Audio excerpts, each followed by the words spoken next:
William Hagbard es narrador, dramaturgo, periodista y traductor. Nació en el estado de Connecticut, en los Estados Unidos, en 1974.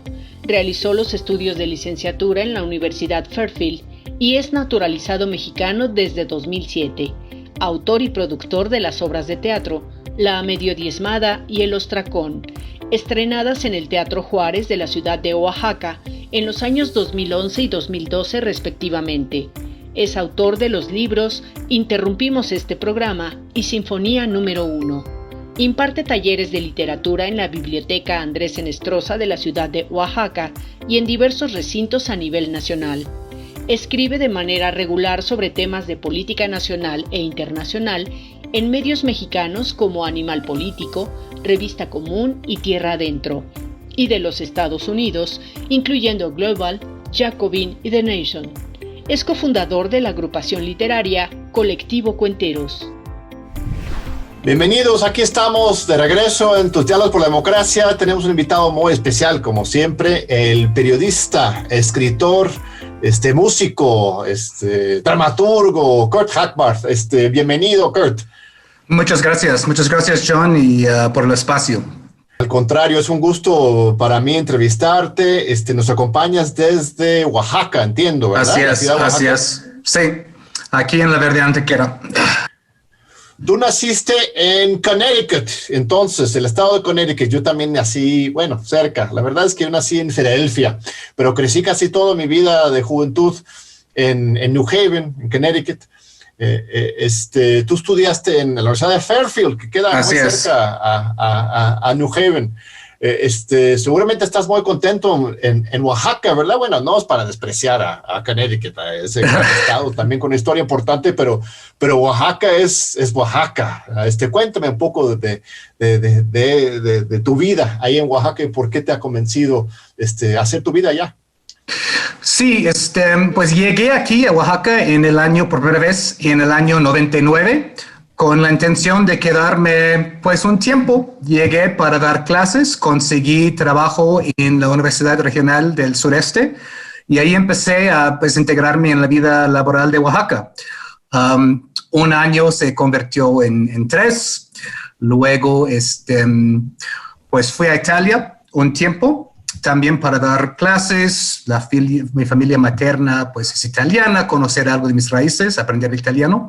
Regresé en Oaxaca en el año 2004, pues justo en el calor de la época del desafuero de Andrés Manuel, y me quedé desde entonces. Me nacionalicé en el año 2007, orgullosamente, y con el tiempo pues he hecho una vida muy agradable aquí en Oaxaca, entre periodismo y pues la vida cultural y literaria, que pues aquí en Oaxaca, cuando no hay pandemia, Oaxaca es una meca cultural, ¿no? Es decir, hay un sinfín de actividades, de movimiento, de pequeños editoriales, de arte gráfica, ¿no? Mucho que surgió del conflicto de 2006, además de la concientización política. Recuerda que cuando nos conocimos en 2018, John, tú hablaste de Oaxaca como la Atenas de Oaxaca.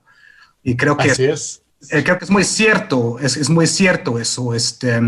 Con la confluencia de culturas indígenas y idiomas y concientización política y cultural y artística y culinaria y arquitectónica y histórica y una larga lista de etcétera, con todo lo que ha aportado Francisco Toledo, con todo lo que ha aportado Rufino Tamayo, todos los artistas de aquí, es un lugar que no da momento para aburrirse, definitivamente. Sí, no, es una maravilla, Oaxaca. Sí, si la Ciudad de México se colocó durante los años como, para usar términos eurocéntricos que hay que invertir, como el París de América Latina, como el centro de refugio de sinergia de diferentes culturas, intelectuales, disidentes, que vinieron de Chile, de Argentina, Centroamérica, así como París en el siglo XIX también fue un lugar de proteger la libertad de expresión, el activismo político. Oaxaca también, pues sí, es una especie de Atenas, de síntesis de tantas diferentes culturas, expresiones, ¿verdad? Sí, te admiro y te envidio esa vida. Nosotros aquí estamos en la Ciudad de México, que también es muy bonita, como comentábamos, pero no hay nada como Oaxaca, en particular en materia, yo diría, de cultura política. Si ves los movimientos sociales de Oaxaca, hay una conciencia y hay una forma de debatir y entender la política, un debate constante que no encuentras en cualquier otro lugar. Es una especie de escuela de formación política, simplemente la vida cotidiana. O exagero, estoy idealizando. No, para nada exageras. Y imagínate, ¿no? Yo fui un chico de Connecticut, bien conoces Connecticut, ¿no? Es un estado bonito, pero no es un hervidero de debate político, ¿no? Llegué aquí con mi educación de libros de texto y bueno, Fairfield tiene un buen enfoque jesuita de justicia social, teología de liberación. Había sentado bases importantes para mí. Pero vaya, fue Fairfield, ¿no? Luego llegué acá y pues experimenté el movimiento de 2006, ¿no? Los esfuerzos de la sección 22 y la APO de crear un espacio democrático en medio de una feroz represión, y fue una educación política como ninguna, ¿no? De ver a gente arrestada, detenida, torturada, llevada a Nayarit, ¿no? Con feroz represión de Ulises Ruiz Ortiz en su momento, y ese fue el primer ensayo de mano dura de Felipe Calderón, ¿no? En noviembre de 2006, antes de asumir, pues, de manera fraudulenta, yo creo, la presidencia de la República, ¿no?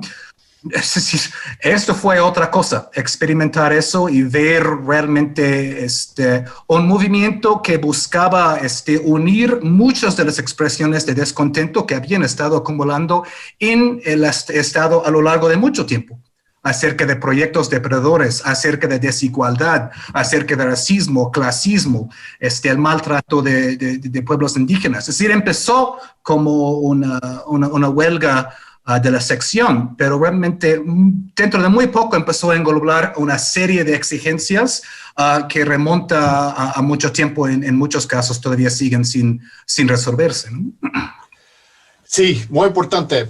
Vamos a hacer un paréntesis un segundo sobre la cuestión política mexicana y entremos a la situación política de los Estados Unidos y regresemos después a todo lo que estamos viendo aquí en México, porque pues, como nacido en los Estados Unidos y también escribes en los medios de Estados Unidos, tienes una perspectiva también muy particular desde México sobre la situación política allá. El 20 de enero, hace unos días, tenemos un nuevo presidente en los Estados Unidos, Joe Biden, que promete, dice que va a, pues, no dice transformar, no usa esa palabra, pero recuperar, ¿no? Un espíritu democrático, institucional, el sistema político en los Estados Unidos. Muchos están muy aliviados, ¿no? Con razón. Hay varios sectores que van a beneficiarse bastante de este cambio. Los migrantes mexicanos y otros que viven dentro de los Estados Unidos creo que sí van a vivir por lo menos un pequeño respiro.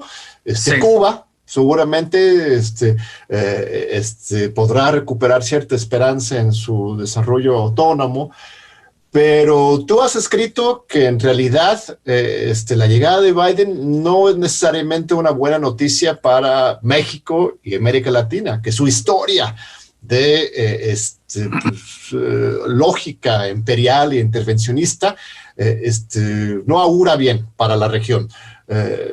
Cuéntame un poco más de eso. ¿Sí tenemos que celebrar desde México la llegada de Biden o más bien dudar y observar? Pues eso, totalmente, dudar y observar, ¿no? Tenemos en Estados Unidos, como bien sabes, un bipartidismo bastante rancio, y como bien dicen en inglés, politics stops at the water's edge, ¿no? La política se detiene al borde del mar. Es decir, que en muchas cosas de política exterior, los republicanos y los demócratas, pues se ven las cosas de manera muy parecida. En la visión de Estados Unidos para América Latina se basa en, ¿no? Históricamente, la militarización, la entrada de capital extranjero y privado, ¿no? Y la extracción de recursos normalmente recursos primarios, y este es el gran triángulo de intereses estadounidenses en América Latina. Y sería ingenuo en el extremo pensar que esto vaya a cambiar sustanciosamente con la entrada de Biden y el Partido Demócrata en el poder, ¿no? Hay que ver un poco cuál es la trayectoria de Joe Biden, ¿no? Pues lleva desde el año, creo que 73, en el Senado de los Estados Unidos. Joe Biden ha estado detrás de muchas de las peores leyes de la época neoliberal en los Estados Unidos, ¿no? The Crime Bill, la ley supuestamente anticrimen, que pues derivó en la encarcelación de muchas personas de la comunidad afroamericana y latina. La ley de bancarrota, que hizo más difícil declararse en bancarrota, que apoya, por supuesto, los grandes capitales, ¿no? Luego, en cuanto a América Latina, Biden fue él mismo se jacta de eso, el gran autor del Plan Colombia, ¿no? Este plan que destrozó, militarizó a Colombia, ¿no? Y fue un modelo, un gran experimento que luego han exportado a otras partes de América Central e incluso a México en ciertos casos. Como vicepresidente de Obama, Biden pues, estuvo atrás de la Alianza para la Prosperidad, que supuestamente iba a ayudar a América Central, pero terminó dando más dinero a la militarización y más dinero para pues, programas efectivamente de corte neoliberal, ¿no? Entonces, eso es lo que Joe Biden es, eso es lo que Joe Biden sabe, ¿no? Ese es su enfoque, ¿no? Militarizar, pues no hay que pensar más que el plan Mérida, aquí, empezado con George Bush, pero continuado a lo largo del gobierno de Obama. Su enfoque para América Latina pasa por la militarización, ¿no? Y pasa por abrir la región a capitales privados. Lo que yo espero es que Biden pueda ser empujado por grupos a favor de los migrantes y a favor de los derechos humanos, para hacer cosas de manera diferente que el gobierno de Obama, ¿no? Hemos visto unos cuantos órdenes ejecutivos bienvenidos en esos primeros días para detener las deportaciones, en cuanto a pues, esta política de Trump de regresar a las personas buscando asilo en México. Pero en el sentido más grande, yo creo que no vamos a estar aquí como los comontócratas aquí de derecha diciendo, oh, Biden, oh, Joe Biden. Oh. Hay que tener un poco más fría la cabeza, ¿no? Sí. En cierto sentido podría ser hasta peor, no es porque uno sea fan de Trump de ninguna manera, nada más que justamente su desorden en que tenía la Secretaría de Estado, ¿no? Que la Cancillería estadounidense, su falta de interés a las instituciones, él quería decir todo él de manera personal, permitió cierto espacio para moverse de parte de México a otros gobiernos, que ahora, y lo anunció Jeffrey Davidow, ¿no? Unos días después de la elección de la elección de noviembre, en que ya parecía claro que Biden iba a llegar, Davidow dice, no, pues ahora sí, se acabó la luna de miel para el observador, ahora sí los Estados Unidos va a volver a su vieja fuerza de imponer sus políticas. ¿Qué recomendarías tú al observador o a Marcelo Ebrard? ¿Cómo manejar estos nuevos retos? Porque es muy diferente, al final de cuentas, tratar con Biden que con Trump, que de entrada es como más amable, pero quizás abajo más agresivo. Sí. Yo creo que tienes razón en cuanto a Trump. Pues Trump nadie le gusta, es decir, fue horrible en muchos sentidos, pero su misma incompetencia y distracción en muchas cosas propició un espacio para poder neutralizarlo de cierta manera, para que AMLO pudiera pues enfocarse en los programas de la 4T, ¿no? Yo creo que el problema con los demócratas es precisamente no creer en este discurso bonito que manejan, ¿no? Porque los demócratas son neoliberalismo, pero con la cara feliz, ¿no? Con la cara, pues vamos a ser el amigo de México, pero cuidado, ¿no? Es decir, ¿cuál es la historia de los demócratas en poder, ¿no? Y esto hablando desde las intervenciones de Wilson en México hasta más reciente el apoyo del gobierno de Obama para el golpe de Estado en Honduras contra Zelaya, ¿no? Entonces hay que tener mucho cuidado en eso y realmente entender que no es una enorme diferencia entre un partido y otro. Hay que entender cuáles son los intereses profundos de Estados Unidos en general, ¿no? Cuáles son los intereses subyacentes, ¿no? Por ejemplo, el nuevo Secretaría de Defensa del Pentágono de Biden, pues viene de la empresa Raytheon, ¿no? Mira. Es Austin, creo, ¿no? Entonces, hay que tener mucho cuidado. Ese es el primer general uniformado en ocupar la Secretaría de Defensa. Tuvieran que hacerle un huevo, un permiso especial. Sí, porque normalmente tendría que ser un civil, pues, ¿no? Un civil, ¿no? Entonces eso hasta cierto punto se puede ver como un retroceso, ¿no? Entonces, ¿cuáles son los intereses fundamentales de Estados Unidos que no van a cambiar con el gobierno entrante, ¿no? Es curioso con Biden, es muy curioso, es algo que no termino de entender, ¿no? El desprecio que tuvo la campaña de Biden para la población latina en Estados Unidos, ¿no? Incluso un consejero de Biden dijo en su momento, la comunidad latina no forma parte de nuestra estrategia. Mira. Increíble, ¿no? Es decir, ellos en la busca de votantes blancos, clase medieros de suburbia, dejaron de lado la comunidad latina ahí con el efecto de que pues perdieron mucho en el voto latino. Es decir, ¿cómo logras perder el voto latino a Trump? Esto requiere un grado de incompetencia mayor, ¿no? Trump hizo todo para insultar a la comunidad latina entre 4 años y su voto entre la comunidad latina, sobre todo en ciertas comunidades mexicanas de Texas, subió, ¿no? Subió. Entonces, no sé cómo pinta eso para un gobierno de Biden en su manera de atender a las exigencias no solo de la comunidad latina dentro del país, sino de México como país soberano, ¿no? Eso ha sido la gran palabra de esos últimos meses, ¿no? La soberanía del país y la necesidad de respetar la soberanía. Y no sé si termine de caer el 20 a ese nuevo gobierno de Biden en eso. Muy importante que comentes, Kurt. Si me permites, vamos a una breve pausa y regresamos para la segunda parte de esta muy importante entrevista. Muchas gracias, no se vayan. Regresamos ahorita con Kurt Hackbarth, periodista estadounidense, mexicano, que nos acompaña desde Oaxaca. Aquí estamos de regreso con Kurt Hackbarth.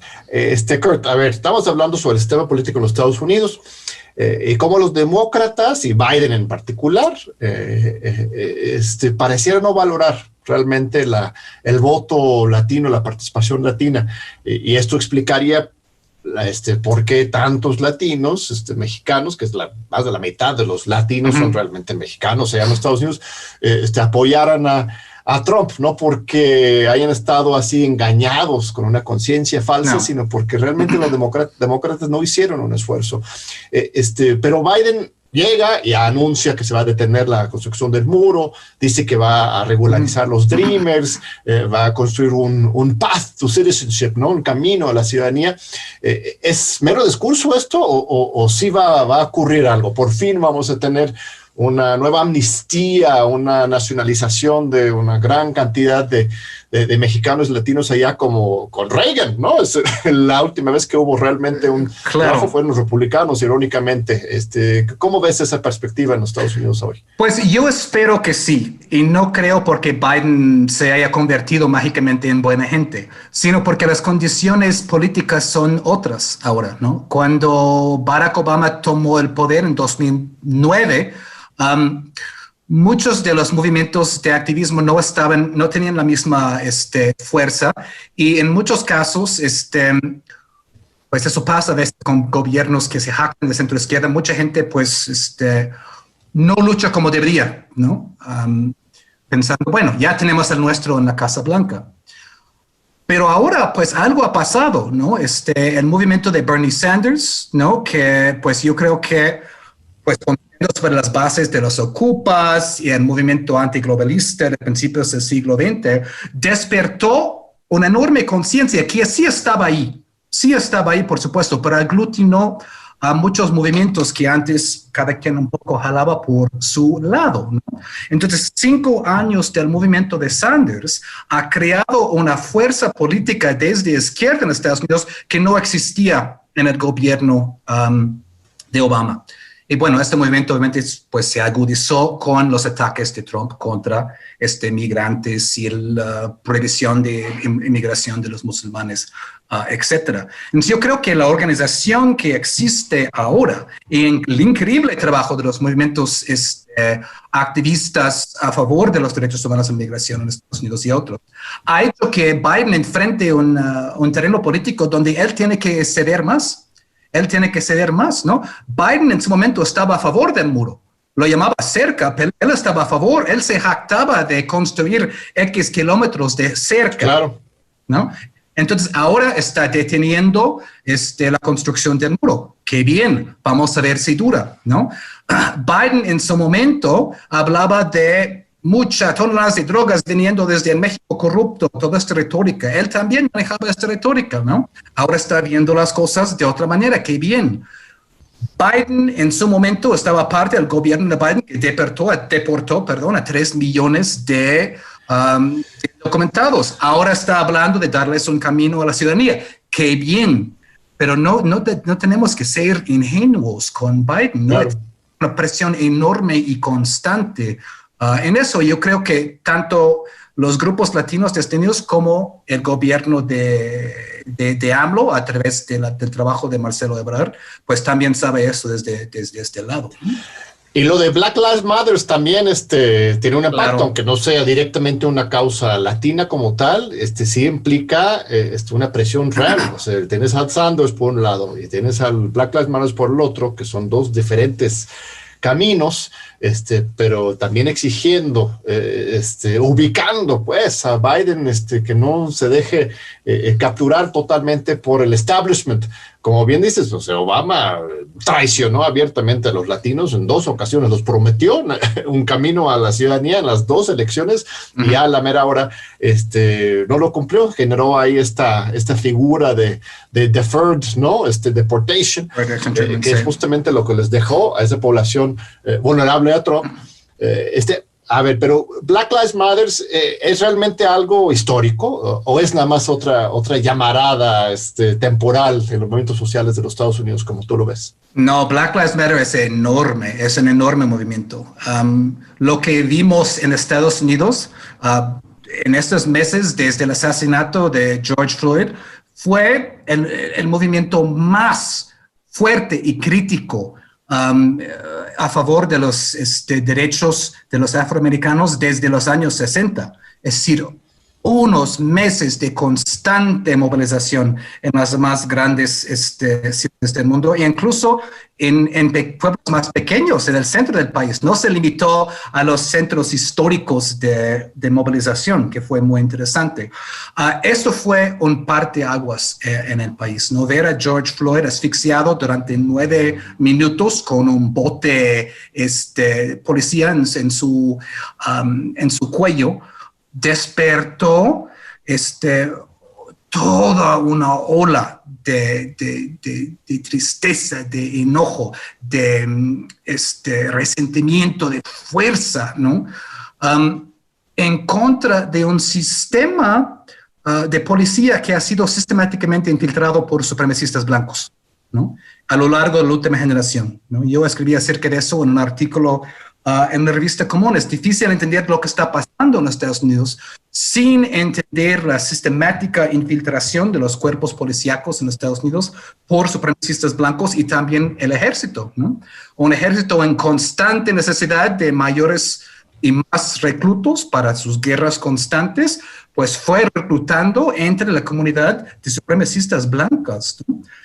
Y vaya, cualquiera, ¿no?, del auditorio que haya pasado tiempo en Estados Unidos y haya tenido interacción con la policía en Estados Unidos sabe que no se limita a Black Lives Matter. Tiene que ver con los latinos, tiene que ver con cualquier persona ¿no? Que pues tiene que enfrentarse con cuerpos policíacos que te pueden matar efectivamente con impunidad. ¿No? Efectivamente con impunidad. Y esto ha tenido un enorme impacto en todo el campo político de Estados Unidos, porque esas cosas ya no pueden ser suprimidas y ignoradas como han sido desde hace, bueno, si queremos, desde la fundación del país, ¿no? A base de, pues, la violencia, la agresión y el sitio, ¿no? Pero esto sigue hasta ahora y es fundamental para entender el país actual, ¿no? Sí, por fin se están crujiendo algunos de estos cimientos tan elitistas y racistas del sistema político de los Estados Unidos. Y yo creo que sí es muy importante ver que el problema no es Trump. Trump es un síntoma, ¿no? O sea, sí es un problema Trump, no es que para minimizarlo, pero es un síntoma, al fin de cuentas, de un problema estructural. Y que estas respuestas sociales hablan de que, pues al fin de cuentas, de esperanza, yo creo que de qué lado en los Estados Unidos, de que se podría empezar a transformar las cosas de raíz. Hasta el mismo discurso, ¿no? Empieza a ser como más latinoamericano, ¿no? En el mejor sentido de la palabra, ¿no? Necesitamos transformación, cambiar el régimen, hasta el socialismo, de Bernie Sanders, se empiezan a usar estos conceptos que antes eran temas vedados allá, ¿no?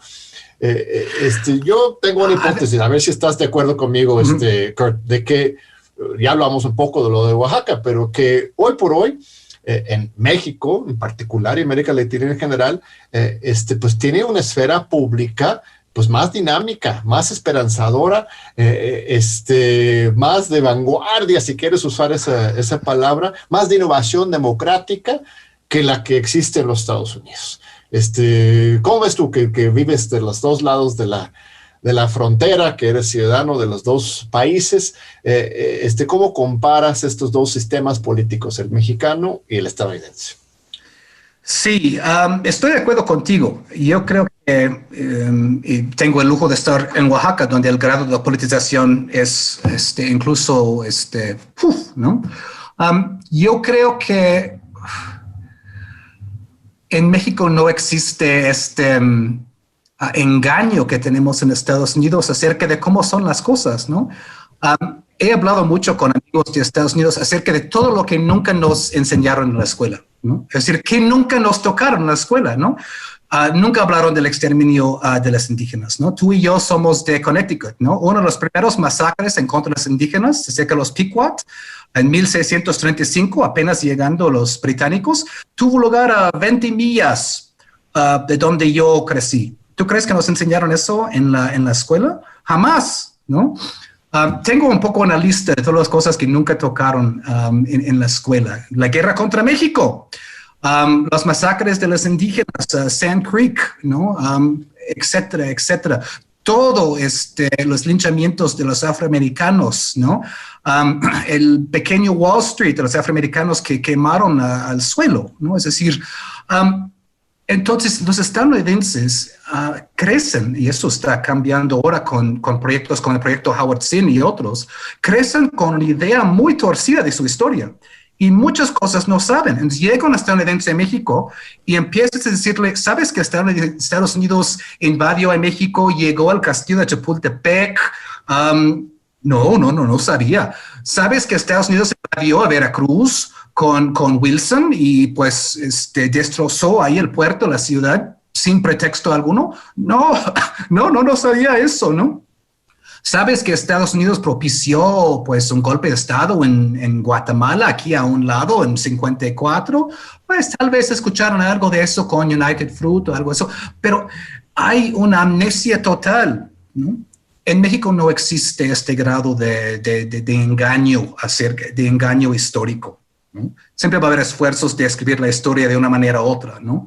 Pero esto en Estados Unidos hay una disonancia cognitiva acerca de qué es Estados Unidos y qué ha sido Estados Unidos, que creo que incluso influye psicológicamente en el país, ¿no? Claro, por supuesto.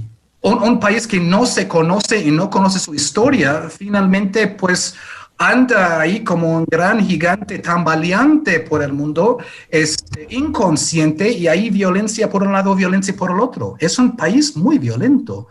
John, tú sabes de haber crecido ahí, ¿no? Desde el discurso del shock jocks, desde el discurso de la radio, desde lo que ves en la televisión privada y privatizada, ni siquiera hay una opción de canal público. Es decir, hay una violencia subyacente y constante en Estados Unidos. El bullying. Ni siquiera hay una palabra en español para el bullying, pero esto viene de... Claro, ahí, ¿no? Es muy buen punto. ¿No? El bullying que uno experimenta, que es el acoso sistemático contra personas en Estados Unidos que no son cool, no se cuadran con cierto grupo social, hasta el punto en que ahora es el ciberbullying y los niños se suicidan por cosas que pasan en las redes sociales, ¿no? Toda la cultura de los tiroteos en las escuelas, los tiroteos en universidades, los tiroteos en to go postal, ¿no? Esta idea de que te enloqueces haciendo un tiroteo en una oficina de correos, ¿no? Uno se pregunta a cierto punto qué tan cuerdos son los estadounidenses, ¿no? Pobres, ¿no? Y vaya, en México tenemos un grado de concientización, un grado de educación, si no siempre dentro de la escuela, fuera, ¿no? Que no se compara con eso, y no se compara con este grado. No estoy diciendo que no hay violencia en México, eso sería, por supuesto que no, pero estoy hablando de una cultura comunitaria, una cultura que no es la violencia casual de todos los días que uno experimenta en Estados Unidos, creo. Sí, es muy fuerte lo que dices. Evidentemente en México tenemos problemas serios de violencia, que existe en muchas partes, es fomentado por algunas partes de la cultura mexicana, pero también tenía un vínculo claro con esa misma cultura de la muerte de las armas de los Estados Unidos. Tú escribiste un artículo reciente sobre el asesino de El Paso, ¿no? Sí. Ese caso tan escalofriante de un muchacho, ¿no? 15, 16 años, ¿cuántos años tenía? Que viajó 50 millas, ¿no? Hasta la frontera a un Walmart para matar a mexicanos, ¿no? Ese caso fue particularmente fuerte, ¿no? El Patrick Crusies, ¿no? Patrick Crusies, sí. Si no se me va bien su nombre, cuéntame de ese caso como simbólico para ti. Pues Patrick Crusies se radicalizó a través de la red 4chan, ¿no? Hay varios de estas páginas chan de la ultraderecha de Estados Unidos, ¿no? Bueno, han sido acaparados por la ultraderecha, 8chan, 4chan, ¿no? Y ahí, pues, manifiesto que dejó antes de ir ¿no? Y decir, bueno, sigue en proceso, pero parece que sí lo hizo, fue básicamente que tenemos que ir eliminando la población minoría del país para reclamarlo para el nuestro. Es decir, básicamente es un ejemplo de eugenics suicida y genocida, ¿no? Tenemos que bajar la población de no blancos en el país, ¿no? Y esto es escalofriante por dos razones. Una, porque muestra el grado de racismo en el país, aunado con 30 años de neoliberalismo, donde mucha gente ha sido descartada del sistema económico de Estados Unidos por medio de la globalización, la desindustrialización, estas disparidades de ingreso astronómicos.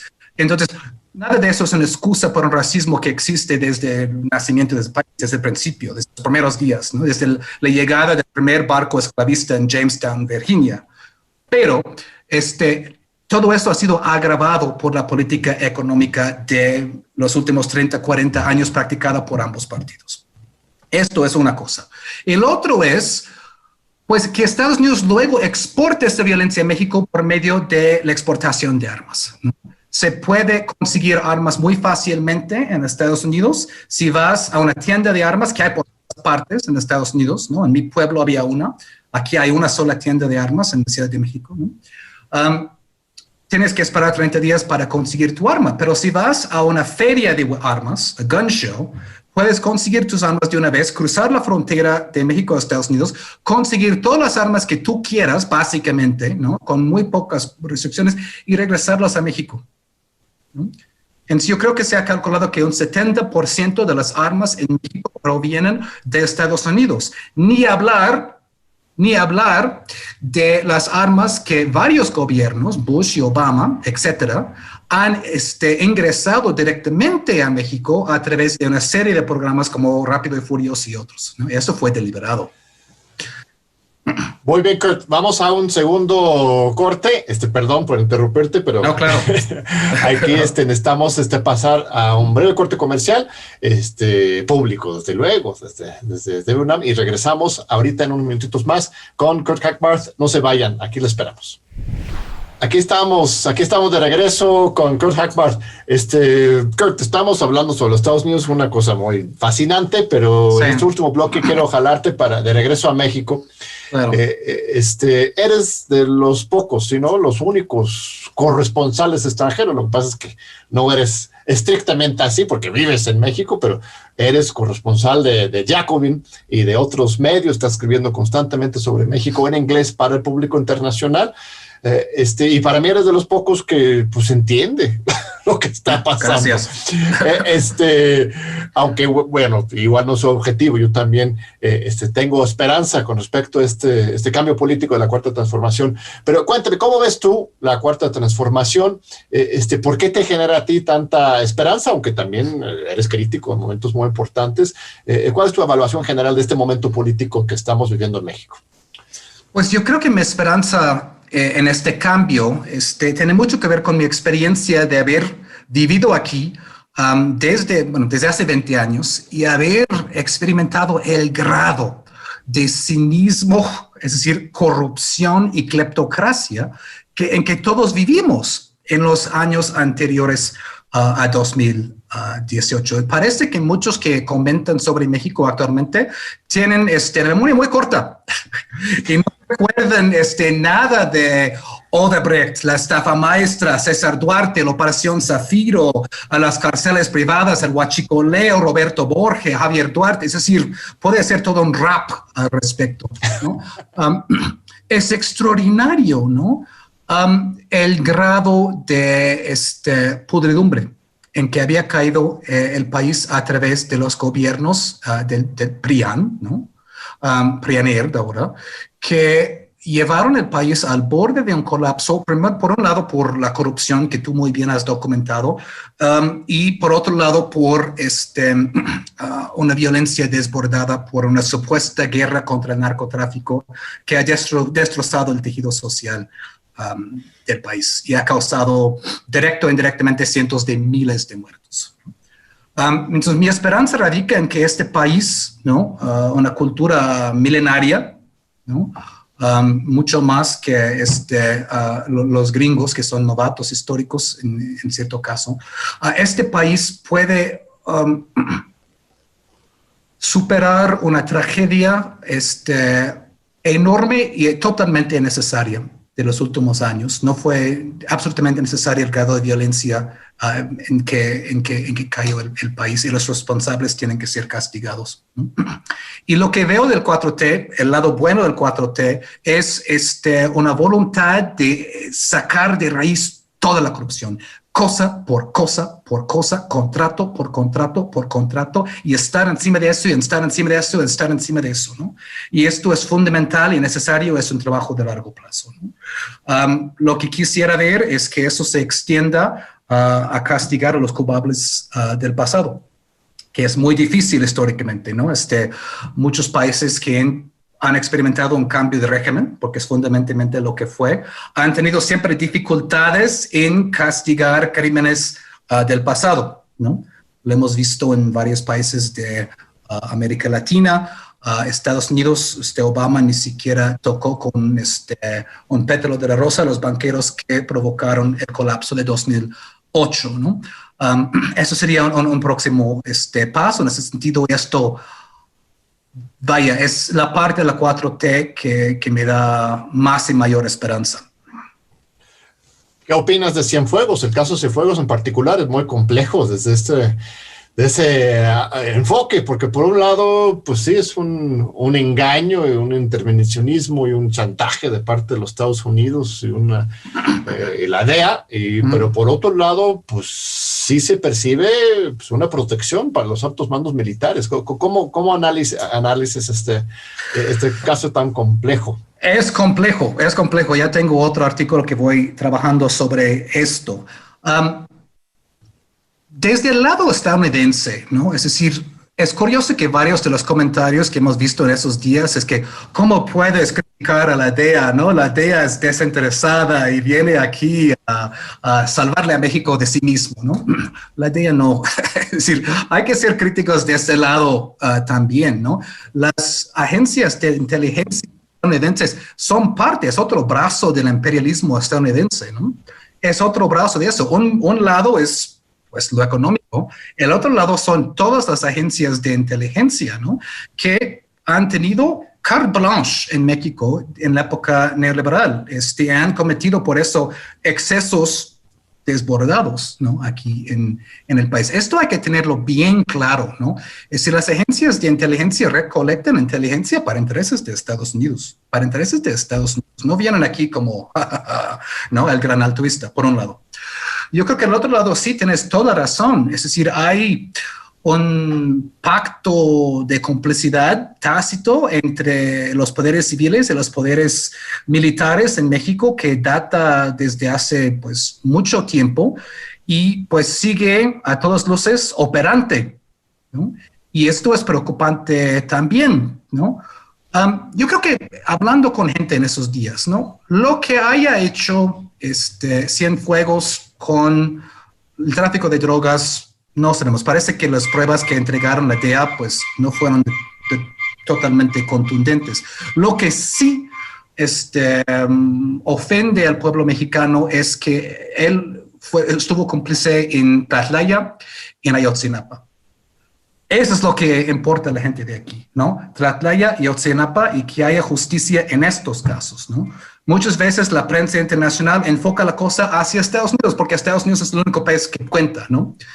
Lo que cuenta para el pueblo mexicano es que Cienfuegos no permitió que se entrevistara a sus soldados en cuanto a Ayotzinapa, que ahí estuvo dando órdenes en Tlatlaya de matar en caliente. Esos son los crímenes que tienen que ser castigados, ¿no? Lo que pasó hace 2 semanas no cierra la puerta a Ayotzinapa y Tlatlaya, pero vaya, ya tenemos casi la mitad del gobierno de AMLO y el reloj empieza a tic, tic, tic, tic, tic en eso, ¿no? Sí, muy bien, estimado Kurt. Antes que se nos acabe esta entrevista, quiero hablar un poco también sobre tu obra más literaria, sí. Creativa, porque tienes muchas facetas, eres dramaturgo, escritor, músico, periodista. Y muy recientemente publicaste una obra que me parece muy interesante, que se llama Sinfonía número 1, en que compones una novela en 4 partes, cada uno definido como un movimiento, con un ritmo distinto. Es una novela al estilo musical, pero también con temas políticos y lecciones muy profundas sobre la humanidad en este tiempo. Cuéntanos un poco más sobre esa obra y dónde se puede conseguir. Incluso también este libro, no sé si en la pandemia todavía se puede conseguir o está en línea. Sí, está en línea. Pues yo soy melómano y pues toco el teclado en un grupo musical. Ya no estamos tocando desde hace un año, pero pues eso está en pausa. Y soy amante de la música clásica, entonces pues soy cuentista es mi género preferido. Entonces armé un libro en forma de una sinfonía, en forma de 4 textos, 4 ficciones sobre la música, como si fuera una sinfonía. Entonces hay un allegro, que es un primer movimiento que tiene que ver con la inteligencia artificial, algo de ciencia ficción. Hay un segundo movimiento más en forma de un adagio, y así va, cada movimiento con un género diferente y un ritmo diferente, como si fuera un poco de ekphrasis, como si fuera un movimiento sinfónico, ¿no? Y lo que me gusta de eso, esa es parte de la alegría de vivir en Oaxaca, es que esta fue una edición de la editorial Matanga, que crea ediciones artesanales increíbles con la tradición artesanal de aquí. En 4 movimientos, entonces se hicieron 4 tomos individuales. Entonces el libro sí se puede conseguir en editorialmatanga.com, tienda en línea, se puede entregar a todas partes de México y el mundo. Puse muchos años de esfuerzo en eso, entonces espero que agrade a la lectoría, como que combina mis 2 grandes pasiones que son literatura y la música.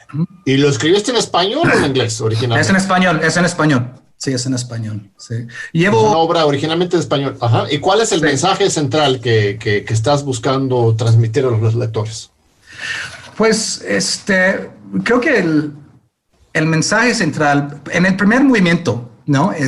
Hay un dirigente de orquesta que es amante de Johannes Brahms, el compositor Brahms, y llega un mecenas que inventa supuestamente un programa que compone música de Brahms, lo que Brahms habría compuesto de haber vivido más tiempo, ¿no? Entonces es una gran pregunta de qué es lo humano. ¿Qué es lo humano? Si la inteligencia artificial ya nos gana en ajedrez, ya nos gana en programas de concursos, ¿qué pasa si la inteligencia artificial empieza a hacer arte? O empieza a componer, ya está componiendo música, pero empieza a componer música del grado de los genios, ¿no? ¿Qué nos hace humano? La gran pregunta es esa, ¿qué nos hace humano? Para mí es, entre otras cosas, la música, pero la gran pregunta del libro es ¿qué nos hace humano, no? Y creo que es una pregunta ya que vamos en una época de mucha violencia y mucha decadencia generalizada en el mundo, ¿no? Donde a veces las redes sociales sacan lo peor de uno. Pues yo creo que es realmente relevante regresar a la pregunta, ¿qué nos hace humanos? ¿No? ¿Qué nos hace que valga la pena que lo que llamemos civilización continúe, ¿no? A pesar de la crisis climática, a pesar de todos los crisis que vienen en puerta después de la pandemia, ¿no? ¿Y tú crees que la pandemia, lo que estamos viendo del encierro y también del cuidado, el autocuidado, nos va a ayudar o nos va a perjudicar? Yo voy un día más pesimista, otro día más optimista con respecto a cuál va a ser realmente el impacto a largo plazo de esta pandemia para la humanidad. ¿Qué estás tú sintiendo en esta materia? Pues entiendo tu pesimismo en el sentido de que lo peor de la pandemia es que pues las cosas que nos han mantenido justamente humanos, los lazos sociales, los lazos comunitarios, los lazos grupales, sí han resentido los efectos del encierro, ¿no? Ha habido un aumento de violencia doméstica, un aumento en feminicidios, es decir, hay efectos muy nocivos en esta imposibilidad de socializar como antes hacíamos. Lo que quiero pensar es que por el otro lado hay una apreciación de lo frágil que es todo eso, ¿no? ¿No? Que ya no tomamos las cosas por supuesto como hacíamos hace un año y medio, y que todo esto podría venir abajo con sorprendente rapidez si no vamos cambiando cosas fundamentales, ¿no? En cuanto a nuestra economía, de dejar de lado un modelo de capitalismo depredador, en cuanto al medio ambiente, ¿no? De detener una crisis muy anunciada, y en cuanto a nuestras relaciones sociales, ¿no? Que hemos visto. Yo soy freelancero y yo entiendo la dificultad de vivir buscando chambitas, ¿no? Y esto se ha dificultado más la precariedad con la pandemia. Entonces la pregunta es, ¿cómo nos cuidamos? ¿Cómo creamos una economía, una cultura donde todos tengamos un lugar y no tengamos que estar ahí siempre, por favor, págame, ya, no pagan, decir, ya, ¿no? Es decir, siempre estar en esta precariedad que luego intentan glorificar diciendo que eres un emprendedor social, ¿no? Eres un emprendedor individual, hasta como sí, pero no me pagan. Entonces, yo creo que la pandemia es un buen momento para ir cambiando el paradigma de muchas cosas, ¿no? Y para reflexionar profundamente acerca de cuando salgamos de aquí, cuando salgamos de este encierro, no podemos regresar a lo que había antes. No podemos, no funcionaba. no funcionaba para millones de personas en este planeta. Necesitamos un reseteo. Y históricamente, ¿no? Yo soy cuentista, pues la plaga del siglo XIV, pues ahí nació el género del cuento corto, ¿no? Con Boccaccio, ¿no? El Decameron, ¿no? Siempre hay un reseteo, hay una oportunidad de cambiar, bueno, marcó el fin del feudalismo, ¿no? También. Siempre hay una oportunidad de resetear la civilización y es casi demasiado tarde, entonces tenemos que agarrar, creo que es lo que sería una última oportunidad. Muy importantes tus palabras, estimado Kurt. Espero que podamos, justamente como humanidad, aprender de esta situación. Un último mensaje, nos queda un minutito para la gran comunidad de la UNAM, en particular, que somos 400,000 personas, hay 350,000 alumnos de esta gran universidad nacional. ¿Qué mensaje quisieras mandar a los estudiantes mexicanos de la UNAM en este momento tan difícil? Pues muchos saludos a la comunidad de la UNAM. Ahí estuvimos en 2018 formando parte temporalmente de su red para cuidar la integridad de las elecciones. Logré pues conocer a varios de ustedes y pues admiro, es decir, en Estados Unidos no hay un UNAM. No hay. Hay universidades públicas estatales que son carísimas y hay universidades privadas que son incluso más carísimas y muy elitistas. Entonces, lo que se ha construido con UNAM es preciosa y hay que cuidarla y preservarla porque no existe en todo el mundo. Yo se los digo ahí de experiencia, en Estados Unidos casi todos se tienen que endeudar durante 30 años o más para hacer sus estudios. Y luego, pues ya están, el sistema ya los tienen agarrados. Entonces, pues conserven el sistema de la UNAM, es precioso. Sí, la educación gratuita, laica y pública, una herencia de las luchas revolucionarias y populares del pueblo mexicano que sigue aquí con nosotros en la UNAM y que, como dices, es una joya que hay que cuidar y que puede ser incluso un ejemplo para el futuro en esta visión humanista que estás compartiendo, estimado Kurt.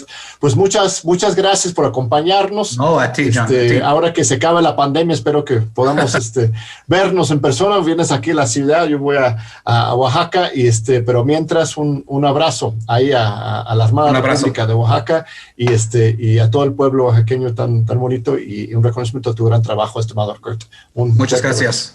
Muchas gracias. Gracias y al público le esperamos de nuevo en 8 días aquí en TV UNAM para los Diálogos por la Democracia cada domingo a las 19:30 horas.